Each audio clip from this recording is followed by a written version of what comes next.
8.3-এর ত্রিকোণমিতি এখানে সাইন থিটার সাথে কোসেক থিটার একটা সম্পর্ক আছে।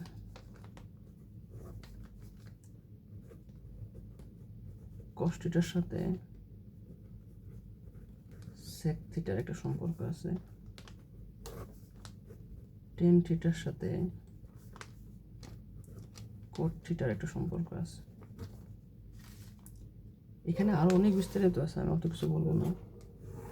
আমি যদি একটা চতুর্ভাগ আঁকি, এই চতুর্ভাগে হচ্ছে প্রথম চতুর্ভাগ, দ্বিতীয় চতুর্ভাগ, তৃতীয় এবং চতুর্থ চতুর্ভাগ। প্রথম চতুর্ভাগে অল পজিটিভ হয়, মানে যে কেউ এখানে বসতে পারবে, অলওয়েজ পজিটিভ হবে। দ্বিতীয় চতুর্ভাগে ওই প্রথম সম্পর্কটা হবে, মানে সাইন হবে আর কোসেক হবে। তৃতীয় চতুর্ভাগ হবে টেন আর কট, টেন আর হচ্ছে কট। আর চতুর্থ হবে কজ এবং হচ্ছে সেক। এখন আমি যদি কোনো একটা মান বের করতে যাই, যেমন cos থিটা ইকুয়াল টু -12, অথবা cos থিটা ইকুয়াল টু +12, এইটার ক্ষেত্রে থিটার মান কত আসবে, এইটার ক্ষেত্রে থিটার মান কত আসবে, এই ব্যাপারটা আমি বের করবো খুব সহজে।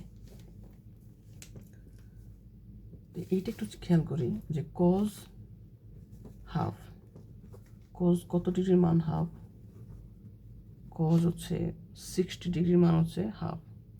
তো এটাকে আমি পাই আকারে লিখতে পারি এইরকম, cos π/3।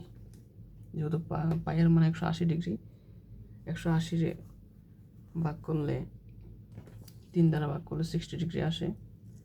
60 ডিগ্রি যেই কথা, π/3 একই কথা। তো এখানে cos এর আগে পজিটিভ চিহ্ন আছে, তার মানে cos এই জায়গার মধ্যে দুইটা জায়গায় পজিটিভ হয়। একটা হচ্ছে অল পজিটিভে পজিটিভ, আর একটা হচ্ছে চতুর্থ চতুর্ভাগে যেহেতু cos আছে সেই জন্য এখানে পজিটিভ। তার মানে cos এর মান এই জায়গায় আমি পাবো এবং এই জায়গায় পাবো। আমি দ্বিতীয় চতুর্ভাগে এবং তৃতীয় চতুর্ভাগে পাবো না, ঠিক আছে? কারণ কি, cos এই ঘরে আর এই ঘরে হতে পারবে না। যদি এই ঘরে আর এই ঘরে মান বের করতে যাই, সেই ক্ষেত্রে cos এর মানটা হয়ে যাবে সামনে নেগেটিভ চলে আসবে। এইটার ক্ষেত্রে আমি যেটা দেখবো আর কি। তবে এইটার ক্ষেত্রে দেখি দুইটা মান কি কি পাই। প্রথম চতুর্ভাগে আমি যদি চিন্তা করি, আমি এইখান থেকে কোণের মানটা হিসেব করবো আর কি। ধরেন এইখান থেকে এইটুকু হচ্ছে 90 ডিগ্রি, তো আমি কিছু গেলে মানে এই যে cos π/3 একটা কিন্তু আমি পেয়ে যাই, মানে cos π/3 আছে, তো এটা একটু গেলে আমি কিন্তু প্রথম চতুর্ভাগে পেয়ে যাই। তার মানে প্রথম চতুর্ভাগের ক্ষেত্রে থিটা ইকুয়াল টু সরাসরি π/3 একটা মান। চতুর্থ চতুর্ভাগের ক্ষেত্রে আমি পাই, আবার লিখে একটু ক্লিয়ারভাবে, cos theta equal to half cos theta equal two cos π/3। এটা এখানে আমি এই চতুর্থ চতুর্ভাগে থিটার মানটা বের করবো কিভাবে, cos থিটা ইকুয়াল টু, এই জায়গায় আসার জন্য আমাকে দেখি তো, এই পাই, এই 2π, তারপরে কিছু নেগেটিভ করলে আমি চতুর্থ চতুর্ভাগে আসতে পারি। আবার বলে, আমি চতুর্থ চতুর্ভাগে আসার জন্য এখান থেকে এই পাই মানে 180 ডিগ্রি, আরও 180 ডিগ্রি গেলাম, গিয়ে এখানে নেগেটিভ করলাম কিছু, তাহলে আমি কিন্তু চতুর্থ চতুর্ভাগে আসতে পারি। এখন এখানে কত এলাম, পাই প্লাস পাই মানে 2π, এই cos 2π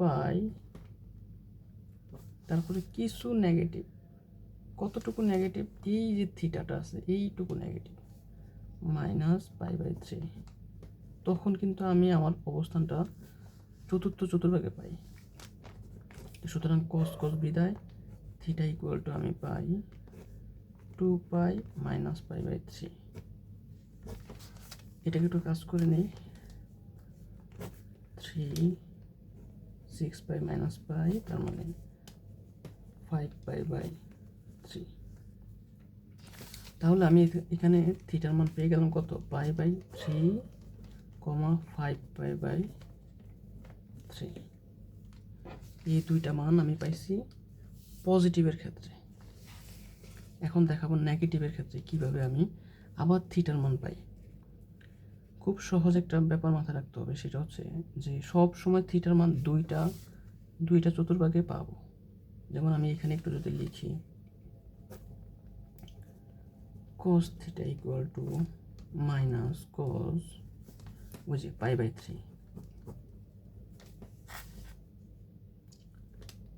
তো এখানে cos থিটা ইকুয়াল টু, যেহেতু কজের আগে মাইনাস আছে, তার মানে কজ যেই ঘরে নাই সেই ঘরে কজের মানটা আমি বের করতে পারবো। যেমন কজ এখানে আছে, যেহেতু এখানে নেগেটিভ, কজের মান এখানে হতে পারবে না। আবার এখানে অল পজিটিভ, তো যেহেতু নেগেটিভ আছে এই জন্য এইটাও ক্রস। যেই ঘরে কজ নাই সেখানে কজ নেগেটিভ হয়, তার মানে দ্বিতীয় চতুর্ভাগে কজ নেই এবং তৃতীয় চতুর্ভাগে কজ নেই, সেই জন্য কজ এখানে নেগেটিভ হবে। আর আমরা দ্বিতীয় এবং তৃতীয় চতুর্ভাগেই থিটার মানটা বের করব মাইনাস কজের ক্ষেত্রে। ওকে, কি লিখতে পারি এটাকে, কজ আমি দ্বিতীয় চতুর্ভাগে আসলে খেয়াল করি, এটা লিখে রাখলাম দ্বিতীয় চতুর্ভাগের জন্য। এখানে আসার জন্য আমি কি করতে পারি, এখান থেকে যাত্রা শুরু করব। তো এখান থেকে আমি এই যে পাই আসলাম, একটু নেগেটিভ করলাম কিছু পরিমাণ, তাহলে আমি এখান থেকে পাই যাব, নেগেটিভ করব কত, এইটুকু, মানে π/3 নেগেটিভ করব। তাহলে আমি কিন্তু দ্বিতীয় চতুর্ভাগে আসতে পারতেছি। এবং এই নেগেটিভটা এখানে আমি কেন নেগেটিভ চিহ্ন দিলাম না, এইটা যেই কথা এইটা একই কথা, কিভাবে আসে সেটা অনেক এক্সপ্লেন আছে। তো এইটা যেহেতু দ্বিতীয় চতুর্ভাগে, কস কিন্তু দ্বিতীয় চতুর্ভাগে নাই। যেমন আমি এইটা যদি আসি যে পাই, এখান থেকে পাই আসলাম, এই থিটা মানে সামথিং কি করলাম, নেগেটিভ করলাম, তাহলে আমি দ্বিতীয় চতুর্ভাগে আসতে পারলাম। কিন্তু দ্বিতীয় চতুর্ভাগে কি নাই, কজ নেই। কজ না থাকার কারণে এই মাইনাসটা আসে। ঠিক আছে, তো কস কস বিদায় থিটা ইকুয়াল টু π - π/3। কাজ করলে 3π π/3 2π/3 আসে। এই যে একটা মান পাইলাম, এটা হচ্ছে দ্বিতীয় চতুর্ভাগের জন্য। এবার আসে আমি তৃতীয় চতুর্ভাগের জন্য কজ। এই তৃতীয় চতুর্ভাগে কেন বের করতেছি, কারণ এই চতুর্ভাগে কজ নাই, যেহেতু কজের সামনে মাইনাস আছে এই জন্য আমরা এই করে বের করব তৃতীয় চতুর্ভাগের জন্য। আবার একটু লিখি, cos theta equal to minus cos π/3, বা তৃতীয় চতুর্ভাগে আসার জন্য আমার কি করতে হবে, আমাকে এখান থেকে এই পাই আসতে হবে। এখান থেকে এই করে আসার জন্য পায়ের সাথে কিছু যোগ করতে হবে, মানে 5 ডিগ্রি 10 ডিগ্রি বা যত ডিগ্রি হোক কোনো একটা মানে মান, একটা থিটার মান যোগ করলে আমি কিন্তু তৃতীয় চতুর্ভাগে আসতে পারতেছি। তো একটু লিখি, কজ এই পাই আসবো, এখান থেকে পাই আসলাম, এই যে পাই, তারপরে কিছু কি করলাম, যোগ করলাম। কতটুকু যোগ করবো সেটা হচ্ছে এই পরিমাণটা যোগ করব, π/3 যোগ করব। পরে cos cos বিদায় theta equal to pi plus π/3। কাজ করলে হয় হচ্ছে 4π/3। তো এই যে থিটার মান আমি পাইলাম এখানে কয়টা, 2π/3 আবার 4π/3। তো যে জিনিসটা আমি বলতেছিলাম যে সব সময় আমরা 8.3-এর মধ্যে থিটার দুইটা মান পাবো, দুইটা মান দুইটা চতুর্ভাগে পাবো। যখন এটা সামনে নেগেটিভ থাকবে তখন যেই ঘরে কস থাকার কথা সেই ঘরে হতে পারবে না, অন্য ঘরে হবে। আর এই ঘর তো অল পজিটিভ। যেমন নেগেটিভের ক্ষেত্রে আমি আবার বলতেছি, এটা এখানে যেহেতু নেগেটিভ চিহ্ন আসছে সেই জন্য সে দুইটা ঘরে হবে যেখানে সে নাই। আর প্রথম চতুর্ভাগ তো পজিটিভই, এটা নাই, তাহলে প্রথম চতুর্ভাগ কাটা এবং কজ এখানে আছে, যেহেতু এখানে নেগেটিভ আছে এই জন্য কজ এটা কাটা, মানে চতুর্থ চতুর্ভাগ হবে না। তাহলে থিটার মানটা হবে দ্বিতীয় চতুর্ভাগে এবং হচ্ছে তৃতীয় চতুর্ভাগে, কারণ হচ্ছে এখানে কজ নেই। তো এই দুইটা চতুর্ভাগের জন্য আমরা এখানে থিটার মান বের করতে পারবো।